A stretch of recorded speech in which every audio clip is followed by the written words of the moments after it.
Hi everybody, this is Mike Wittig and we're going to go over the tabs and tools of Photoshop 2023. So when you open Photoshop 2023, you're greeted with this screen here. You have New File or Open. For the sake of this, we're going to go with New File.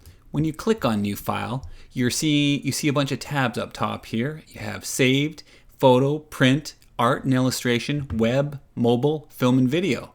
Each one of these has a set of presets underneath them that you can use to start your project based on what you're working on. I think today what we're going to do is basically what we would do for a YouTube thumbnail and make that 1280 by 720. We're going to start with that. Let's hit create. Now what you see here first are a bunch of guides on the screen. This is something that we're not going to have to use for our project. So what we're going to do is we're just going to remove that by going to View, Guides, Clear Guides. So first things first, I want to do two things for you. Let's start with Window, Workspaces, Essentials. This is for if you're following along, we will all have the same sort of setup if we do that. So that was Window, Workspace, Essentials. There are other setups here for different types of arrangements in Photoshop, but we're going to be dealing with this to teach you the ins and outs.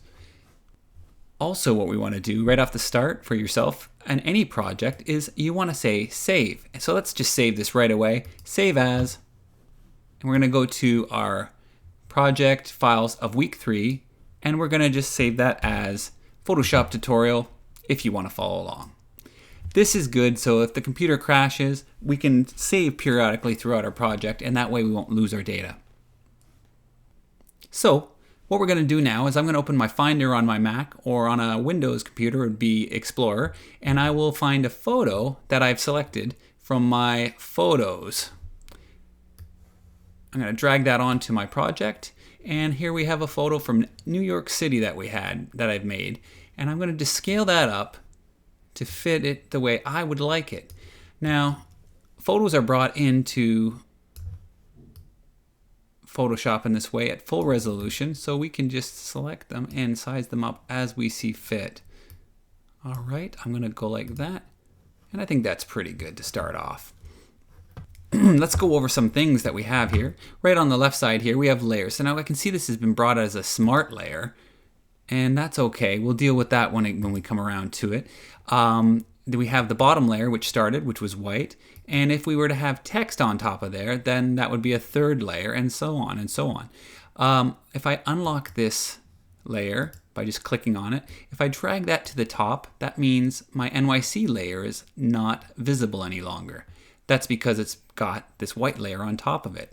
If I were to take the opacity here and bring that down, I could see it at 50% or 49%, and so on and so on.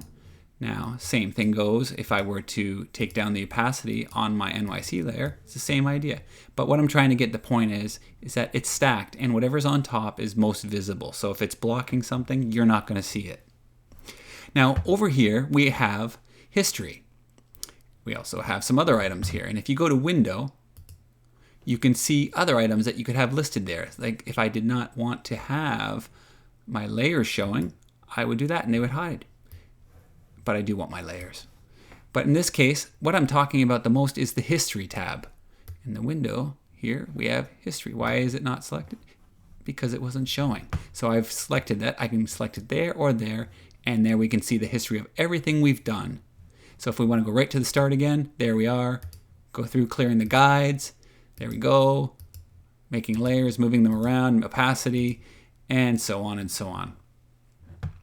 So we're going to go back down here again to layers, and we're going to talk a bit about blending modes. And in order to do that, I'm going to place a text layer on top of here, and I'm just going to move it there for you so we can see it. I'm going to leave it just the way it is. So if I were to use blending modes, I could go to here, and there are blending options.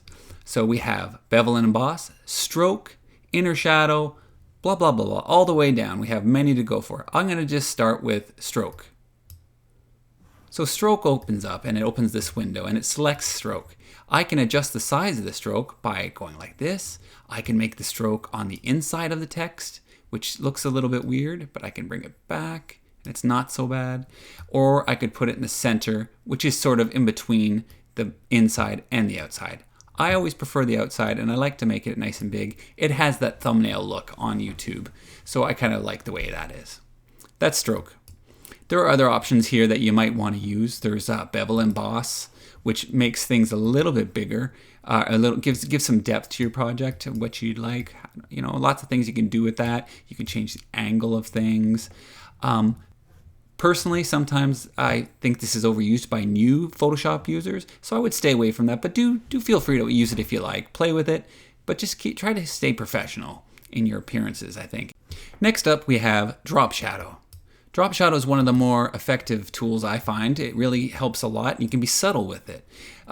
In a case like this, where I have a blown out background with the clouds and everything like that, the lettering could get lost in the brightness. So I do want white in this case, so I might want to make my opacity darker on my on my drop shadow, and I might want to make it a little bit more solid because the size is actually what makes it blurred.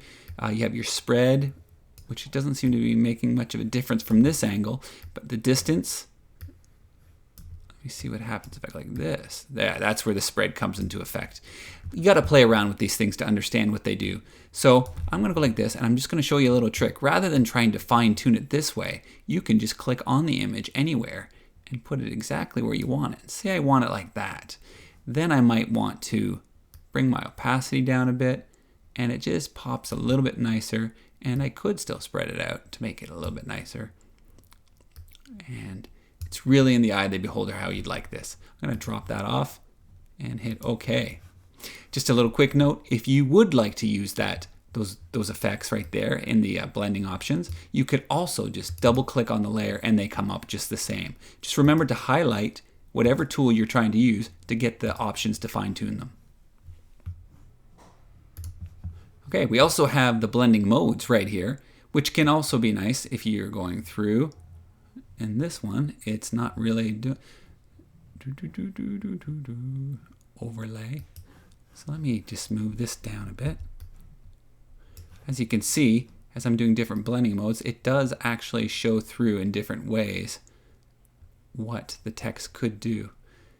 It's not actually doing it behind the images, but as you can see there, you can still see the text on the actual building. So just be aware of some of the options there. It is very cool. You can do a lot of neat things with that, and I'll show you some ways to use that down the road. So now we're going to go over to the toolbar. I'm going to turn off this text just for the sake of this, and we're going to go through this nice and quick. And the tools bar is where you have all the tools that you can use while using Photoshop. If I select over top of this, a little preview comes up of what the tool is. And this one here is called the Move tool. The Move tool also has a shortcut on it called V. And that letter will pick the Move tool whenever I like to. If I want to use the Marquee tool, it's M. So if I hit M, it selects it. And then if I hit V, keep your eye over here, it selects the Move tool. So let's get into what these tools actually do. The Move tool, it moves a selection or a layer. So if I turn on my text layer and I have the Move tool selected, I can move this wherever I would like to without any problem. And you notice when I move it around, there are little guides that come up and they help me put them in a balanced position in my project. But it's ultimately up to me where I put it. See right here, I'm centered, and right there, I'm above center line, and there I'm below the center line. And there I am center. So I'm just going to place that over there and turn that off one more time. Now we have the Marquee tool. The Marquee tool is an M to access that tool. And that makes a selection in the shape of a rectangle. If you hold it down, there are other shapes you can get with that, but let's start with the rectangle. I'm going to select the NYC layer, and I'm going to select right here. I'm going to just go like this. And then now that that's selected, I can hit copy and paste, which is Command C for copy, Control C on a PC, and I'll do that. And then Command V or Control V to paste it. And I'll do that. When I did that, it did create a whole new layer of that marquee selection that I had. I'll turn the eye off on this, and I'll see that that has been created. So now with this one, I can do lots of things. I can put a drop shadow on that if I like. Let me just do this. Drop shadow. I can do something like that. Or I could also, on this, put a stroke. I could change that stroke's color to any color I want to, red maybe, anything like that. All right, so let's just go back and we'll turn that stroke off and cancel out of that. Turn our layers back on. Now that we have our layers back on, we'll go to the next tool, which is the lasso tool. Now this tool here shortcut is L. It is very much like the marquee tool in the sense that I can go freehand and there we go. Command C, Command V, Control on a PC, boom. And now I have my M that I just cut out. So there is a shortcut as well for that, and I almost messed up there and told you it a moment ago. Instead of doing Control C, Control V, you can just hit Control J or Command J on a Mac. So I do my circle, Command J or Control J. Whoops. Center that up again for you. And there we are. So you get the idea of what you can do with those. The quick selection tool. This is nice for selecting something that you would normally have to cut out with the marquee tool very slowly or the pen tool. Let's try that. It makes a selection by finding and following the edges of an image.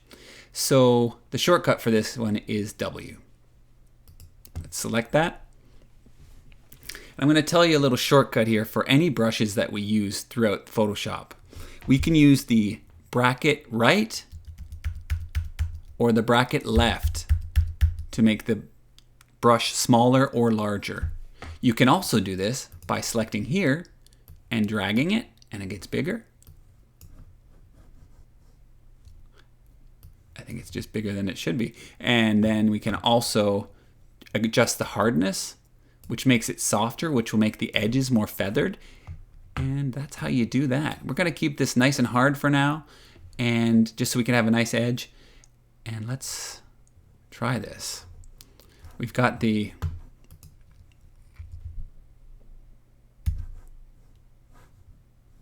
so we're going to bring this down, and we're going to select this building right here. Make it a little smaller. All right, and you can see that we've kind of slipped outside the lines here a little bit. We'll just go like that. What we'll do now is we'll zoom in a bit. And we're going to remove this, and the AI is going to help with this, and it's going to select the areas in there, and it's going to go right to the edge. So what I want to do is I could either select this tool here, which is the subtract from selection button, or I could hold the Option button on a Mac or an Alt button on a PC. Select that, and just slide on down, and you can see it's starting to work itself out. All right, I want to go along that edge, nice and close. And if this was a higher resolution picture, this would be a lot easier, but unfortunately, it's not. So what I will actually do is I'm going to put a little bit of feather on this just to see if that helps. All right.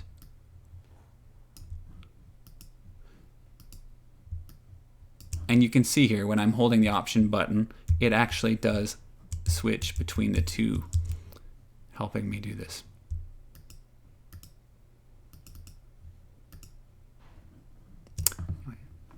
So that's a quick and dirty version. Command J, and we have our tool there. And we would clean that up a little bit more if we were actually doing a real project, but this is for showing you how to do things. So let's just delete this and move on forward through to the next tool.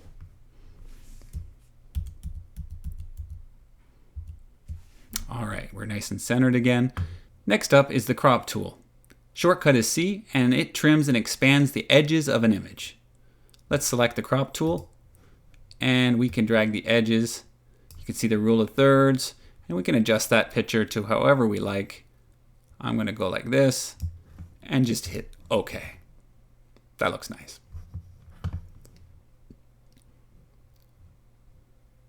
Next up is the frame tool. The frame tool creates placeholder frames for images.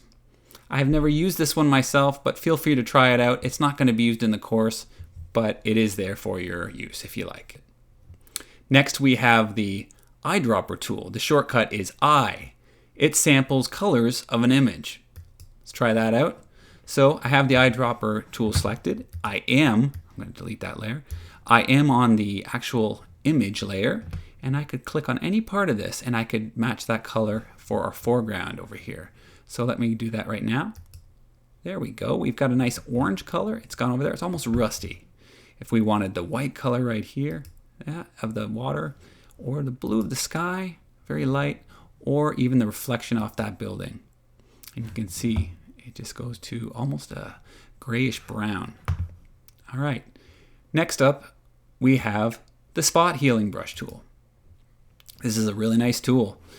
So if I wanted to say, because it was, I believe, an HDR image probably. It was not raw, but it is a smart object, but we're going to rasterize that. So now we'll be able to make some changes on here. So I have the spot healing brush tool selected. And what we're going to do is we're going to make this a little bigger. Say I don't want this reflection here. I'm going to just select here, and it just removed it for me. I can make that a little shorter. Maybe I just don't want that there for some reason. And if you're not happy with that, that's too bad. Next up, we have the brush tool. Now, brush tool's shortcut is B, and it paints custom brush strokes. If you want to learn more, click there, of course, but let's show you what it can do. For this case, I'm going to just create a blank layer, a white layer on top, so that we have something that we can actually draw on. I'm going to select the brush layer again, and I will also select a different color. I'm going to say go with blue. Okay, there we go. So I can tell that the brush is a little soft, and it is. It's very soft. I moved it to the softest layer when I selected that because that was the default brush that was coming in there. If I wanted that to be hard, I would go like that, and it is a harder brush. So you could use the brush for many things. You can use it for painting certain areas, for drawing something. There's many options. That's the brush tool. The clone stamp tool is an interesting tool because you can do a lot of neat things with it. Now let's try it out, clone stamp tool. What I'm going to do first is I'm going to select the second layer. And then when I select the clone stamp tool, up here you see your brushes, you see some options that you have. And what I want to select here is not current layer because then it will only sample the current layer, but I want to sample the layers below me. So current and below. What I'm going to do now is I'm going to pick the area where I'd like to begin, and I'm going to hold down the Option button. So first off, I can see this brush is a little small, a little soft, so we're going to get some blending going on. Let's go right here and start going up. You can see what's going on here, and I like this. This looks pretty good. I'm pretty happy with it actually. And because it's on the second layer, I can turn that off if I like, or I can make adjustments to that layer by using the next tool that I'm going to show you, the eraser tool. It changes pixels to the background color and makes them transparent. So, you can see right there, it's a little bit foggy because the image was feathered, but it is on a second layer, so that's a good thing. I'm going to zoom on in. I have that second layer selected. I'm going to go a little farther away, and I'm going to just bring it like that, and I can actually fine-tune that just a bit. And I think it's pretty good over there too, but I could also do the same right here. And that just makes the image a little bit better. Now, if I wanted to, I could also use this image, and I'm going to turn off the underlayer, and say I did erase some of these trees, you could see that there's a transparent image below it because I have turned off the white layer. If I turn on the white layer, you can see the white layer. Anything that was under there, I would be able to see because I made a hole in this NYC layer right here. Let's undo those, and let's delete that, and let's move forward. So next on our list is the gradient tool, which is G. We can also be using the paint bucket tool by holding on that and selecting that as well. So with the gradient tool, I'm going to select a second layer, a layer on top of the NYC, and then I'm going to go over here and click on the gradient. The gradient here is shown, and we can select the buckets on the bottom to change the color. I'm going to change this one to red, and I'm going to change this green one. I'm going to hit OK. I'm going to hit this green one, and I'm going to change that one to, let's go yellow. I'm going to bring it down there, yellow. OK. And I can change the effect, like the extreme of that, how we'd like that to go. I'm going to put it right down the middle and hit OK. There are different types of gradients we can select here. We can have the linear gradient, the radial gradient, angled, reflected, as well as diamond. But let's start with the linear one, and we are selecting the layer that's empty, and I'm just going to do an angle like this. Go like that. Oh, it's not too bad. That's kind of nice. But the longer I stretch that, the longer the gradient goes. So if I go all the way to there, it should be right down the middle like I had selected. If I wanted a radial one, go like this. There we go. So that's how the gradient tool works.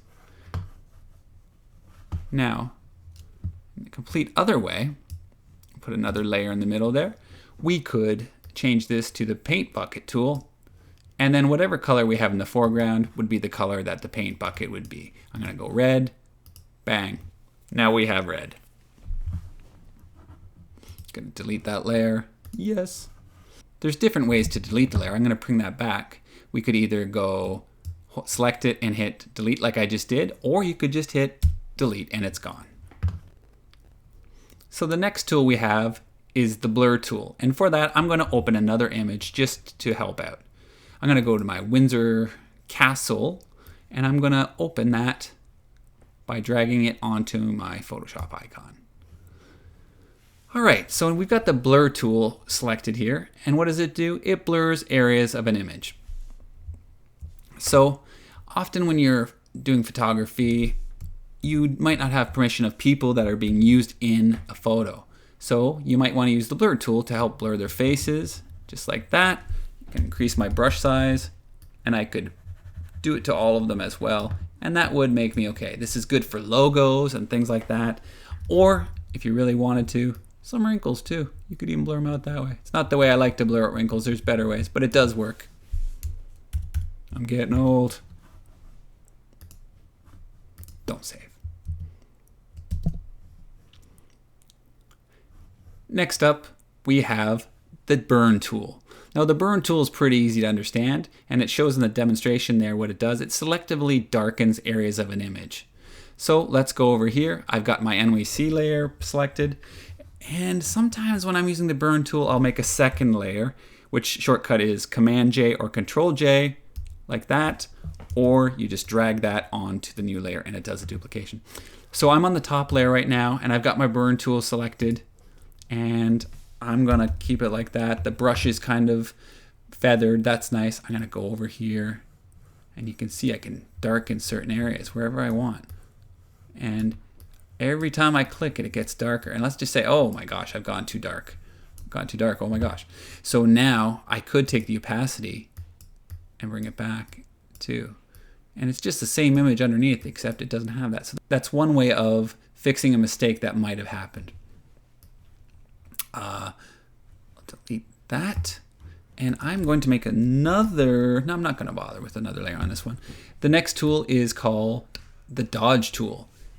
And with the dodge tool, I can go over top of the trees here, and I can brighten them up by just hovering over with the mouse. So that's one way of doing that. Undo, undo, undo. Okay, next we're on to the pen tool, which is P. The pen tool makes and changes paths or shapes with anchor point handles. The pen tool makes and changes paths or shapes with anchor points and handles. To demonstrate the pen tool, I'm going to open another image, and I think I'm going to go to Paris, and I'm going to open that by dragging that onto the Photoshop icon. So this is Paris, and what I'm going to show you is what you could possibly do with this. I'm going to take the pen tool and I'm going to start by selecting here to here to here to here. I'm going to drag it there to here. Those curves are made by clicking and dragging, and then if I hold the Option or Alt, I can make a straight line for the next one. And then I'm going to bring this one up here again. Whoops, I did one wrong there. I'm going to click there. Then I'm going to do the turn curve. And that looks a little off right now, but I'm going to go back and fix that, and I'm going to drag this next one downward as well to there, to there, to there, and to there. Now comes the fine tuning. I'm going to take this one here. I'm going to hit the Add Anchor point, and I'm going to click on one of those. Click on this one. I can actually bring that up and fine tune it so it fits a little bit better. Same thing with this one. I can go like that. I can take this one and bring that in so it's a little bit straighter. Just this one here, and this guy can come down a bit, and this one here, and this one here. Now, that path has been selected, and that is under Paths. I can select that path with my Control or Command on a Mac, clicking on that icon there, and it creates this little area of marching ants. I'm going to grab my Paint Bucket tool, and I'm going to select, I think I'm going to select like a dark blue, probably like that. Let's go light blue, just for the sake of this. And I'm going to drop that into there. Oops. I'm going to actually, what I forgot to do is I'm going to create a new layer, and I'm going to drop it onto there. I'm going to hit Command D or Control D to remove the marching ants, and then we could maybe just create an adjustment or a blend mode here. See what works best here. Something dark, something, all different kinds here. Overlay. I think I like multiply. And I would probably create a mask on these and adjust that, but just to give you an idea of something you can do with the pen tool. It's a little bit more fine-tuned than the content quick selection tool there. It's a little bit more exact, a little bit more straight, and it's kind of nice. So let's move on from that to the text tool, and I'm going to keep that I'm going to keep that layer I just created, and I'm going to show something with this. I'm going to go to the text tool again, and I'm going to type in here